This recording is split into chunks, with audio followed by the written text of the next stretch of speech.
Gimana tanggapannya tentang kebijakan Pemprov DKI melakukan PSBB kembali? PSBB itu akan efektif bila dilakukan dengan benar, dilakukan dengan ketat. Sekaligus ini ya, menanggapi isu-isu di luar yang mengatakan banyak fasilitas kesehatan mengambil keuntungan dari COVID. Sebenarnya kita juga bingung mau ambil keuntungannya dari mana ya. Dalam artian gini, masalah atau wabah ini mempengaruhi semua aspek kehidupan, termasuk kita yang memiliki klinik atau rumah sakit misalnya kan. Iya.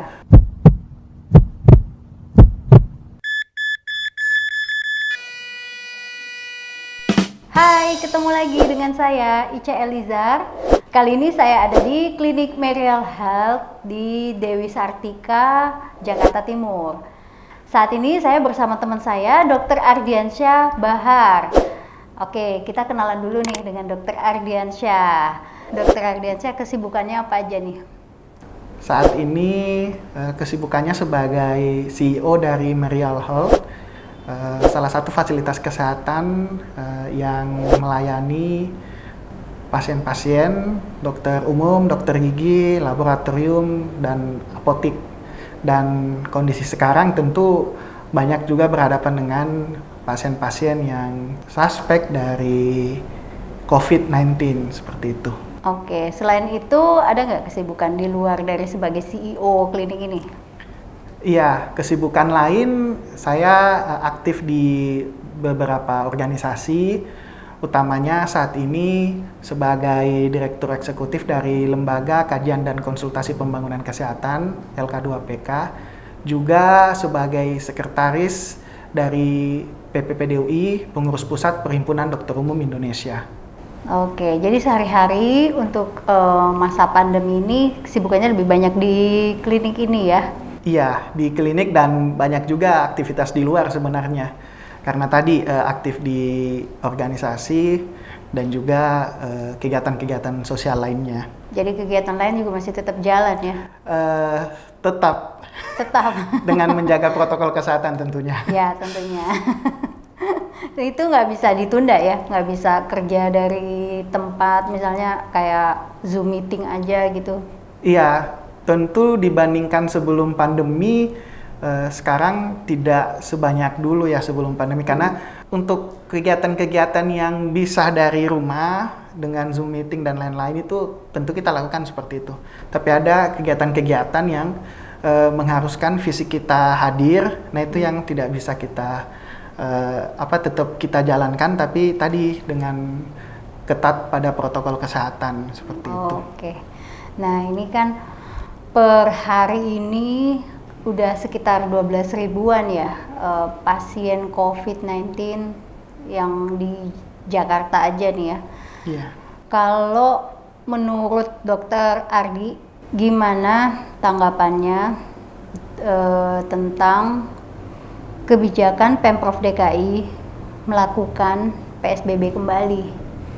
Iya, sebenarnya gini, kalau saya pribadi ya berpendapat PSBB itu akan efektif bila dilakukan dengan benar, dilakukan dengan ketat. Dalam artian kalau memang mau PSBB ya sekalian perketat gitu. Jangan, kalau dibandingkan PSBB sekarang dengan PSBB yang lalu kan sebenarnya tidak terlalu banyak perubahan, walaupun sempat beberapa hari sebelumnya dikatakan PSBB total gitu kan. Pada akhirnya entah dinamika yang terjadi mungkin ya, akhirnya yang keluar kebijakan yang tidak terlalu jauh berbeda.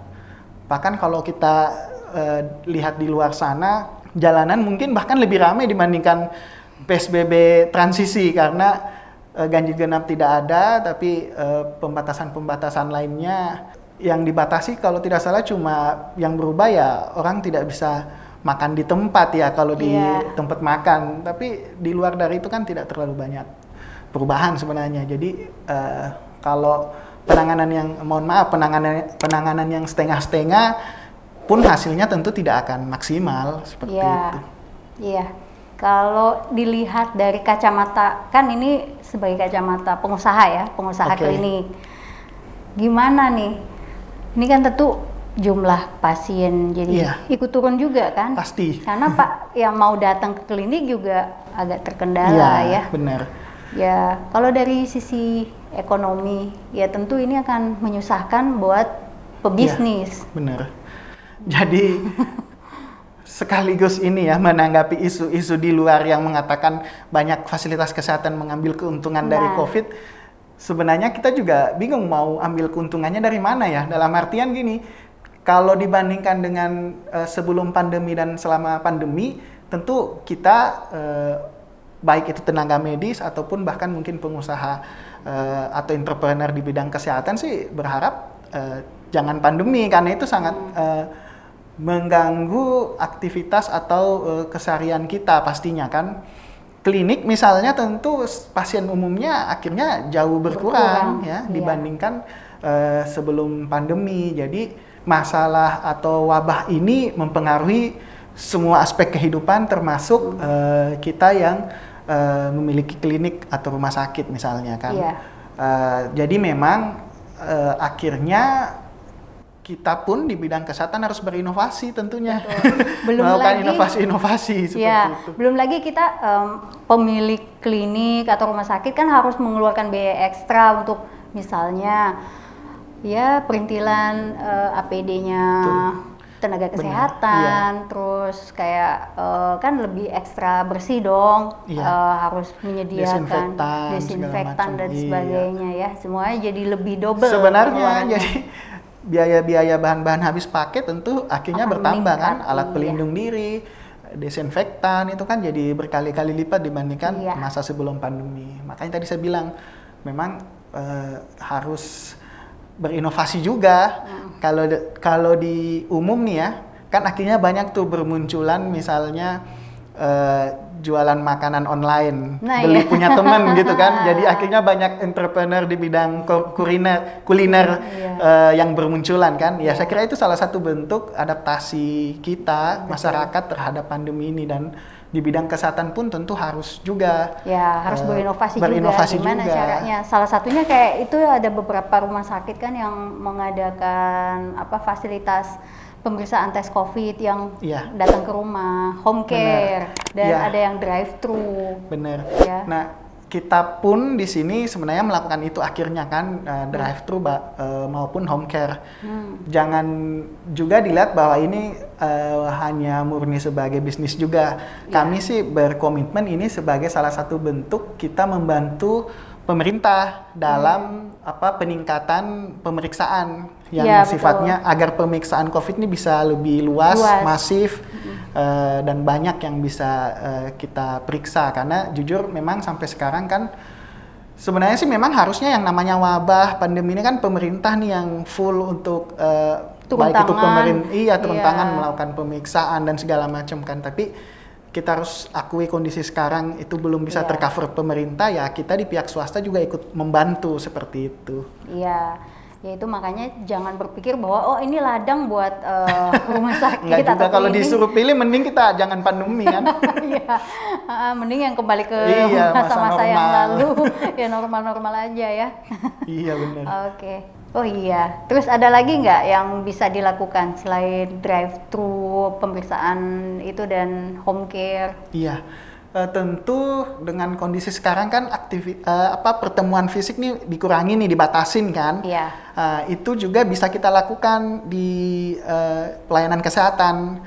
Kalau selama ini mungkin yang umum di kantor-kantor akhirnya WFH kan, bekerja dari rumah, meetingnya lewat Zoom segala macam. Nah kita di layanan kesehatan sebenarnya bisa juga seperti itu, dalam artian konsultasinya melalui online, konsultasi online. Nah tentu ini untuk masalah-masalah kesehatan yang sifatnya lebih umum. Kalau yang memang butuh tindakan emergensi tentu ini tidak bisa secara online kan. Tapi untuk konsultasi yang lebih sifatnya umum, ingin mendapatkan advice dari dokter, saya kira itu bisa kita lakukan lewat baik itu platform kesehatan ataupun misalnya klinik atau rumah sakitnya punya sendiri platform untuk konsultasi online. Saya kira itu dimaksimalkan aja saat ini. Oke, bisa buat aplikasi atau bener. Layanan WhatsApp seperti itu ya. Iya. Mengurangi pertemuan fisik Ya. saat ini kita anjurkan tentunya. Jadi pasiennya nggak harus datang ke Iya. klinik, boleh konsultasi online dulu. Nanti kalau memang ada yang dianjurkan untuk dilakukan pemeriksaan lebih lanjut, ya baru datang ke Benar. klinik. Ada kiat-kiat khusus nggak menghadapi kesulitan ya perekonomian? Pasti kan ini ngaruh ya, berdampak ke keuangan Pasti. klinik. Pasti. Nah, Iya. gimana caranya? Tentu akhirnya sekarang kita lebih selektif ya, memilih yang mana yang kebutuhan, yang mana keinginan kita, dalam artian yang memang yang kita butuhkan lah ya sekarang yang kita penuhi gitu kan, karena harus kita akui masih belum jelas nih berapa lama pandemi ini akan bertahan. Jadi kita harus siap secara mental, secara fisik, secara kesemua lah kita harus siap untuk jangka panjang. Karena walaupun ada vaksin tentu tidak akan menyelesaikan ini langsung ya. Tidak semudah Iya, itu tidak ya. semudah itu, begitu ada vaksin Udah kelar, Ya. selesai wabah ini. Tentu Ya. tidak. Jadi Ya. butuh waktu yang panjang, kita harus siap untuk survive di tengah wabah pandemi ini gitu. Iya, jadi mungkin mengatur keuangannya lebih bagus. Iya, pastinya harus. Ya, kita juga di klinik tentu akhirnya tadi kebutuhan-kebutuhan seperti, tapi ingat kebutuhan yang utama seperti APD, desinfektan ruangan dan hal-hal yang terkait dengan keamanan dan keselamatan tenaga medis itu kebutuhan wajib, itu primer, itu harus dipenuhi. Ya, Seperti mungkin yang itu. dikurangi misalnya keinginan untuk membeli mesin apa. Iya, karena juga tentu sekarang kita beli mesin Ya, nggak ada juga yang nggak ada pakai. juga pasiennya. Iya, itu Iya. semua harus dipertimbangkan ya. Ini kan sampai saat ini tenaga kesehatan, terutama dokter, itu udah banyak ya yang jadi korban. Iya. Jatuhnya korban akibat pandemi ini. Iya. Nah, bagaimana tanggapannya sebagai pengurus ID terhadap sikap dari pemerintah maupun dari masyarakat Iya. terhadap tenaga kesehatan selama ini? Oke, nah benar bahwa saat ini kita banyak sejawat kita yang akhirnya gugur nih di masa pandemi. Beberapa hari lalu itu sudah ada sekitar 115 dokter yang meninggal dan sangat disayangkan hampir setiap hari ada bertambah terus nih sejawat kita yang meninggal. Itu yang dokter ya, belum perawat dan yang lain-lain. Jadi memang ini menjadikan negara kita sebagai salah satu yang tinggi kematian tenaga medisnya, kematian dokternya. Nah, tentu ini hal yang sangat miris. Kita harus sama-sama selain berempati, tentu harus punya langkah real bagaimana untuk menghentikan ini ya. Kalau kami tentu dengan cara terus menjaga ketersediaan APD, bagaimana kita menjaga SOP agar bisa lebih safety kan, seperti itu. Tapi tentu dari pemerintah ataupun masyarakat kita juga butuh nih, kalau pemerintah tentu kebijakan-kebijakan yang dibuat itu harus pro terhadap kita, tenaga kesehatan. Jangan dibiarkan dokter atau tenaga kesehatan berjuang sendiri gitu. Dalam artian apa? Sudah APD minim, terus kebijakan-kebijakan yang ada itu tidak pro terhadap tenaga kesehatan. Nah, itu tentu kita sangat butuhkan kebijakan yang pro terhadap ini ya. Untuk masyarakat, tolong jangan abai dengan protokol kesehatan, tolong jangan lengah gitu, karena sebenarnya garda terdepan itu masyarakat, bukan dokter. Kami harusnya itu di benteng pertahanan terakhir. Jadi masyarakat yang harus berada di depan nih. Kenapa? Apa maksudnya?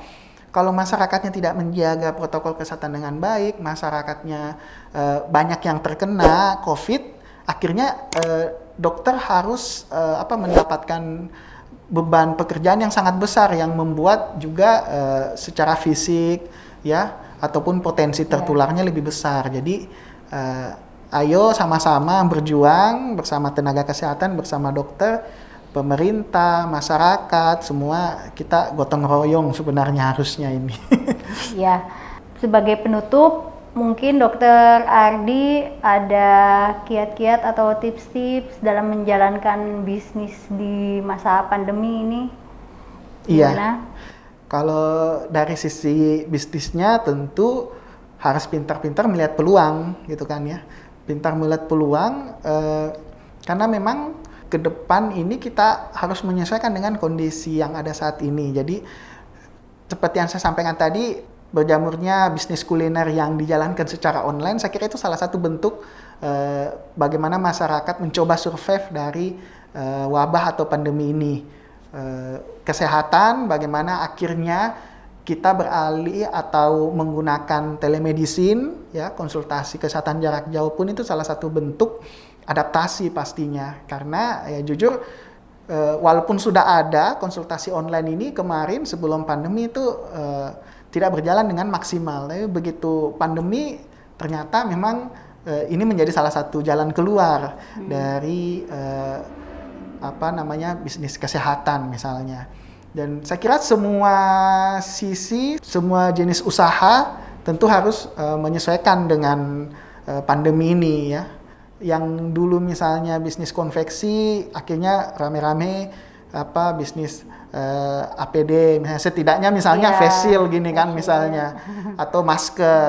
Ya, masker sekarang dibuat ya, tapi tentu harus tetap standar ya. Tapi saya pikir ketika kita bisa melihat celahnya, melihat peluangnya, itu yang membuat kita bisa survive di masa pandemi ini seperti itu.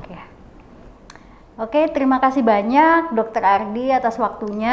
Ya, sama-sama. Ya, semoga kita semua tetap sehat. Amin, ya. Semoga sehat-sehat semua. Bekerja dengan baik ya. Nanti kapan-kapan kita bikin konten lagi. Siap. Di lain waktu dengan topik yang berbeda ya. Amin. Oke. Semoga cepat kelar. Iya, semoga cepat COVID kelar ini nih. ya. Buat kalian yang ada pertanyaan, boleh komen di bawah ini. Jangan lupa like, share, dan subscribe. Sampai jumpa. Sampai jumpa.